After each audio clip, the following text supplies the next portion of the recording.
Hey, this is Cardell, and today's topic is upgrades. First thing we're going to do is we're going to preface this by explaining about what I do on YouTube that's not producing stuff. So, the kind of content I like to watch when I'm trying to relax or wind down is channels that the people are professionals at whatever they do, but it's stuff I know nothing about. But it's intriguing to me. So stuff like Lower Farms. I'm not a farmer. I like watching, especially the GPS stuff is really cool. Um, Cutting Edge Engineering Australia, awesome channel. Does lots of like metal lathe work, like big, huge stuff, boring out cylinders for hydraulic pistons. I don't know how to do any of this stuff. I dropped out of shop when I found out that they wouldn't let us touch a metal lathe because I wanted to make a lightsaber. They wouldn't let us touch it until the second year, so I dropped out. So, anyways, um, what else is there? I don't know, just that kind of stuff, right?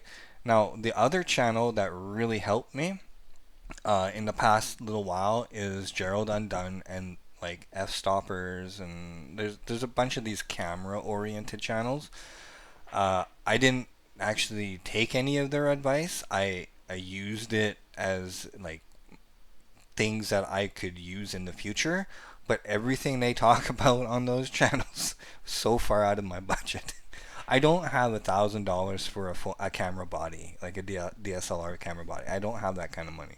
A few months ago, my dad wanted to do a YouTube channel. He said I should start one up. I should start one up as a hobby channel. And I do lots of cool stuff. I think I should do it. Sure, let's get you a camera. So we got, I think it was like $80, something like that, $120 with a kit. Had stuff like this. It was the GoPro. It was a fake GoPro, but this is horrible. By the way, it's a waterproof thing, and when you move around, if your hand slides on this and you're not wearing a glove, the camera picks it all up. It's so bad. Anyways, it just sits here now.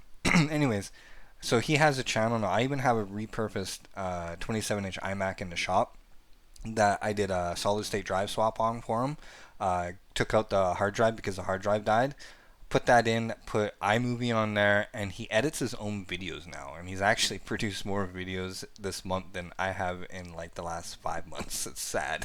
Anyways, um, so that kind of stuff, I was looking at cameras and trying to see what, like, I don't know anything about cameras, right? Absolutely nothing. I've heard the term f-stop. I think it has something to do with like the shutter speed and exposure times or something like that, but I don't know. And I'm not 100%. Don't correct me if I'm wrong. I don't really care right now. um, so then the idea came is during the MSI video that I did a lot of research on camera stuff again to see if I could improve it. Now I didn't like that MSI video in a couple of respects. The one was the way I did the filming. Because I was actually pointing at stuff, I had my camera phone pointing at stuff, plugging in cables, and I had to hold the camera with one hand and use my other hand in some way. And I mean, it is what it is for the quality. I needed to get it out. It was a day after Boxing Day, and that information, I felt it had to be put out no matter what. So I used with what I had, and c'est la vie. Um, so when I came to this project and looking at that video, the second thing that bothered me is that. So probably at least, I'm trying to think. I built the arcade machine last summer, spring, summer, something like that. So that has been there for about a year. So at least 8 months, 6 to 8 months. Well, probably 8 months is a better choice of time frame. That bin contains cables, HDMI, Cat5, whatever ends, cables, random connectors. I'd root through it like at least once a month, and rather than put it in storage and haul it out all the time, I just leave it on the desk. And then when I need to work on the desk, like when I did the MSI video, I take everything off, work on it, film, and then recycle whatever needs to be recycled and put the rest back on the desk. So it's been in some random like disorganized chaos for like a good 8 months to a year. And the desk isn't really doing anything other than that. So what I've thought, when I looked at the quality of the MSI video, I thought we need an overhead camera. Now, I I'm just gonna reinforce that I know nothing about cameras and mounts and stuff like that. I have seen these scaffolds when like Gerald Undone does shop tours of like Marques Brownlee's studio, and he's got tracks and lighting and stuff, and it's all suspended from the ceiling. Um, when he did Gamers Nexus, and they have stands with lights that point all different directions to do global lighting and whatever. That's cool. I just don't know how it all works. And I don't know the terminology. So when I was looking up this stuff, I found that these are called overhead camera platforms, or some kind of variation of that. And I found two kind of styles.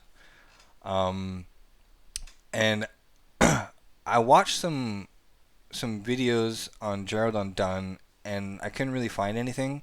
And I noticed he had a Discord channel, so I popped in his Discord channel today, and I found the Gear Talk channel or Gear Help or whatever, and Heck was a member in there.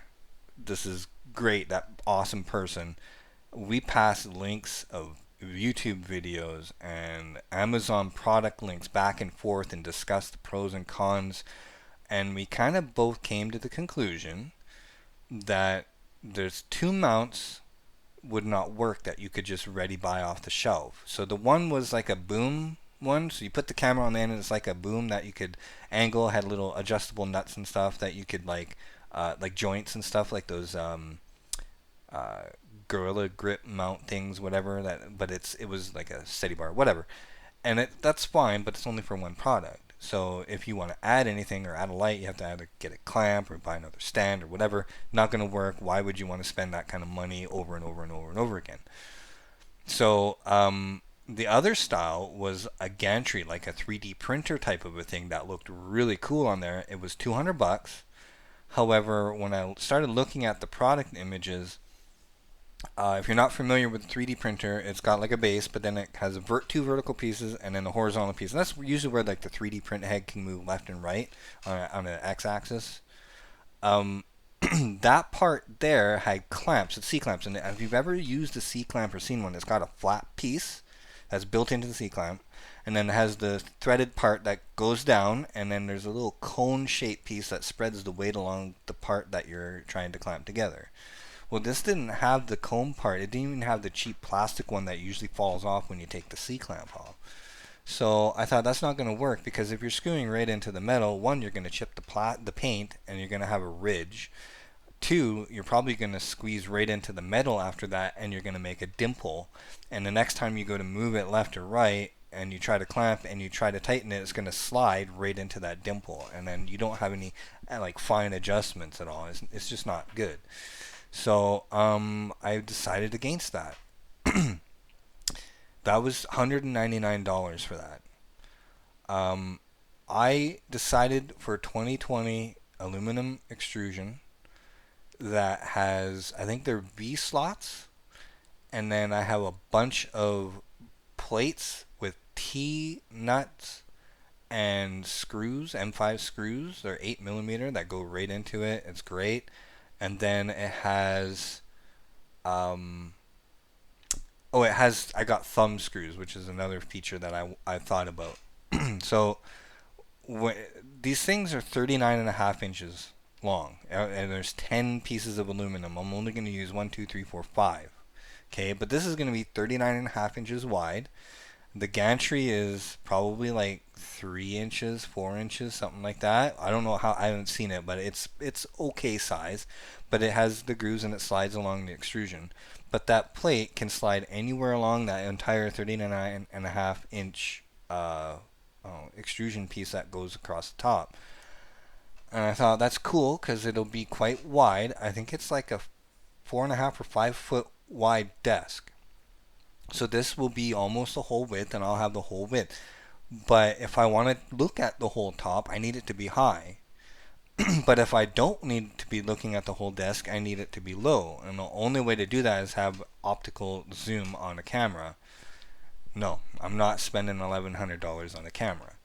So I'm going to take the plates that attach so the cross member goes like this, and then there's a plate that goes across that you use the T-bolts on the vertical piece and the horizontal piece, and it locks it together, right?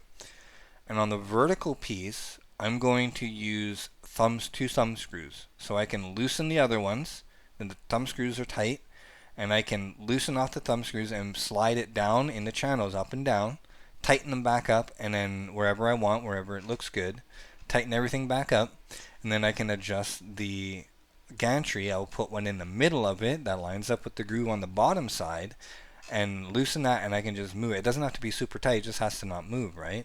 And I can move that anywhere along that whole piece, right? That's the idea. And so that gives me vertical and horizontal movement of the camera.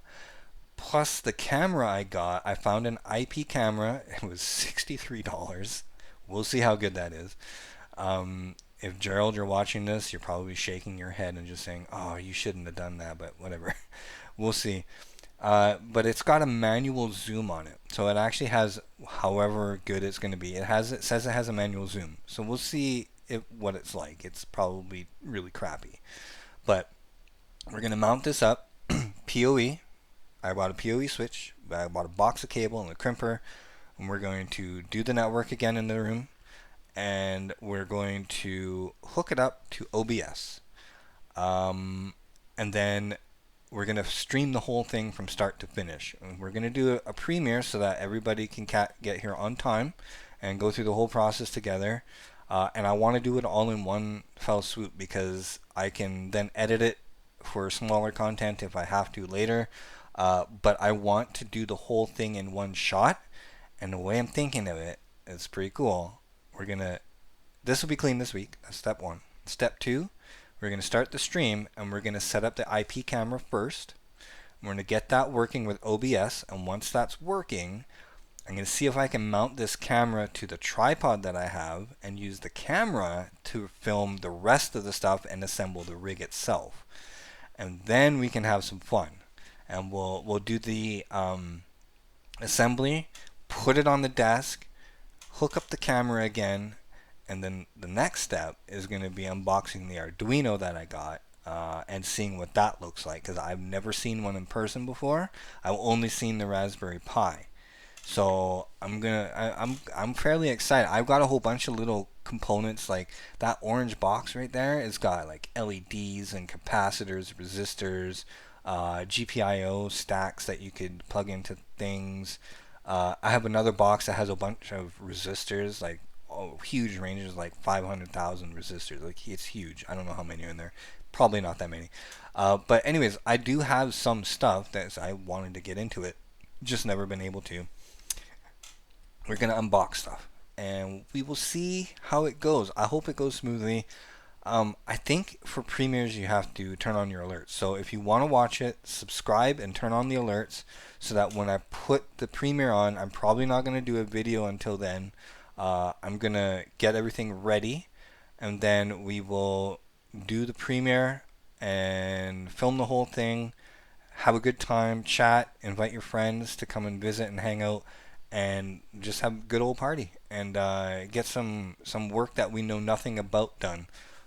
If you know people that have done this type of thing, ask them to swing by so that when I have questions, I can ask and then there will be answers ready and I don't have to Google it.